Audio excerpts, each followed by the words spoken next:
शादी के बाद विदाई का समय था। नेहा अपनी माँ से मिलने के बाद अपने पिता से लिपटकर रो रही थीं और वहां मौजूद सभी लोगों की भी आंखों में आंसू थे। उस समय नेहा ने घूंघट निकाला हुआ था और अब उसका विदा होकर ससुराल जाने का समय हो गया था। तो जैसे ही नेहा रोती हुई कार में बैठने लगी, तभी उसकी छोटी बहन रोती हुई उससे दोबारा लिपटकर रोने लगी। तभी गाड़ी के पास खड़े नेहा के पति अविनाश से उसका दोस्त दिनेश कहता है, अरे यार अविनाश, यहाँ से घर पहुंचते ही सबसे पहले होटल अमृत बाग पहुंचकर एक बढ़िया सा खाना खाएंगे, क्योंकि यहाँ तेरे ससुराल में तो एकदम घटिया खाना था। ऐसा खाना तो हमारे यहाँ कुत्तों को भी नहीं खिलाते। तभी साथ ही खड़े अविनाश के छोटे भाई ने भी कहा, हाँ यार, यहाँ का खाना तो एकदम बकवास था और रस मलाई में तो रस ही नहीं था। ये कहते हुए वो तीनों ही जोर जोर से हंस रहे थे। तभी नेहा के पति अविनाश ने भी अपने ससुराल वालों की मजाक उड़ाते हुए कहा कि हाँ यार, मैंने भी मजबूरी में ही यहाँ का खाना खा लिया, वरना मैं तो ऐसे खाने को तो हाथ भी नहीं लगाता। और अब पक्का हम तीनों घर पहुँचते ही होटल अमृत बाग का खाना खाएंगे। अपने पति के मुंह से ऐसी ऐसी बातें सुनकर नेहा कार में बैठती बैठती रुक गई और उसने गुस्से में सबके सामने अपना घूंघट हटाते हुए कार के दरवाजे को जोर से बंद किया और आंखों में आंसू लिए नेहा अपने पिताजी के पास चली गई और उनका हाथ पकड़कर उनसे ये कहा कि पिताजी, मैं ससुराल नहीं जाऊंगी, मुझे ये रिश्ता बिल्कुल मंजूर नहीं है। ये बात नेहा ने इतनी जोर से कहा कि सब लोग उसकी बात सुनकर हक्के बक्के रह गए। सब लोग नेहा के नजदीक आ गए और नेहा के ससुराल वालों पर तो जैसे पहाड़ ही टूट पड़ा हो। वजह क्या थी ये किसी को भी समझ नहीं आ रहा था। तभी नेहा के ससुर राधे श्याम जी ने आगे बढ़कर नेहा ने पूछा कि हाँ बेटी, बात क्या है? तुम अचानक ही शादी होने के बाद अपनी विदाई होने के समय यूं शादी को नामंजूर कर रही हो।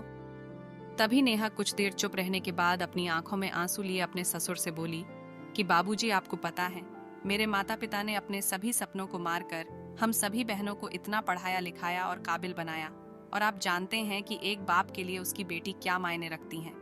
वैसे आप और आपका बेटा कभी नहीं जान सकते, क्योंकि बाबूजी आपके घर में तो कोई बेटी है ही नहीं, और आप जानते हैं मेरी शादी में आने वाले बारातियों के लिए खाने पीने की एक भी कमी न रह जाए। इसलिए मेरे पिताजी पिछले 3 महीने से रात को 2 से 3 बजे तक जागकर मेरी माँ के साथ ये योजना बनाते थे कि रसोइया कौन होगा और खाने में बारातियों के लिए किस किस तरह का खाना बनवाना है और बारातियों को कहाँ बिठाना है, ताकि कहीं किसी को बुरा न लग जाए। और शायद आप नहीं जानते कि मेरी माँ ने पिछले 1 साल से एक भी नई साड़ी नहीं खरीदी, क्योंकि मेरी शादी में पैसों की कोई कमी न हो जाए। और आज भी मेरी शादी में भी मेरी माँ मेरी बड़ी बहन की साड़ी पहनकर खड़ी है।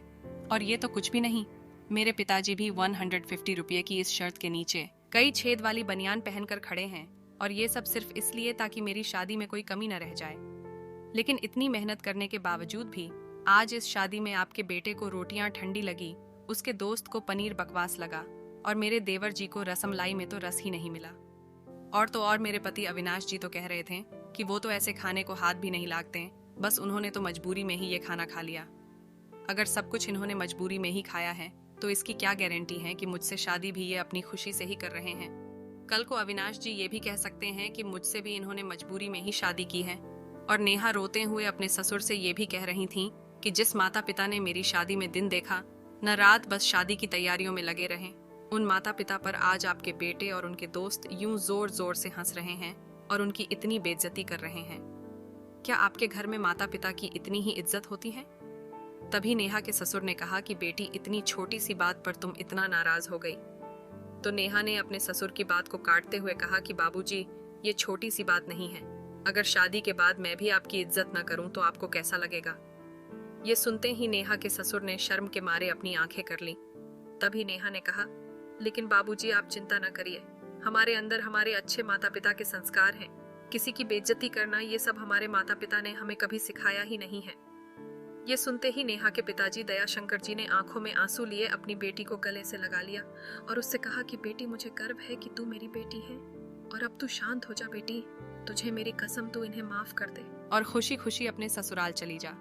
तभी नेहा का पति अविनाश भी नेहा के पिताजी और नेहा से हाथ जोड़कर माफी मांगता है और ये कहता है कि बाबूजी, मुझे माफ कर दो, सारी गलती मेरी ही है, लेकिन आज आपकी बेटी ने मुझे एक पिता की इज्जत करना सिखा दिया, और आज के बाद मैं हर किसी के माता पिता हमेशा इज्जत करूंगा।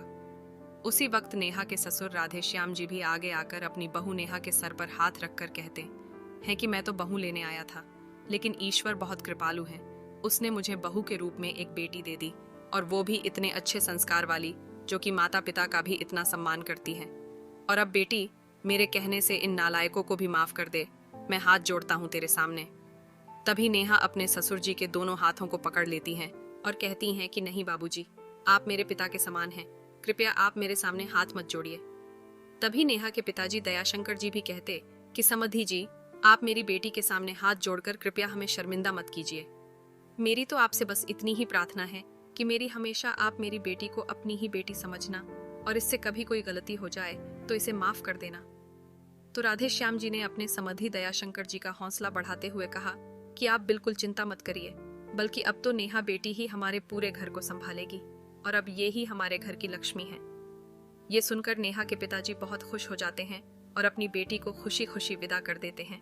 और नेहा अब राजी खुशी अपने ससुराल रवाना हो गई थी और अपने पीछे छोड़ गई थी आंसुओं से भीगी हुई अपनी माँ और पिताजी की आंखें, और अपने पिता का वह आंगन, जिस आंगन में कल तक वह खूब हंसती खेलती थी।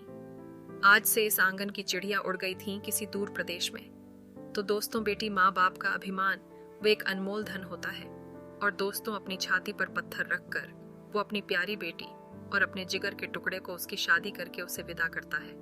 इसलिए दोस्तों, एक बाप अपनी बेटी की शादी करके वैसे ही उससे दूर हो जाता है, और हमें उसका अपमान करके उन्हें और दुखी कभी भी नहीं करना चाहिए।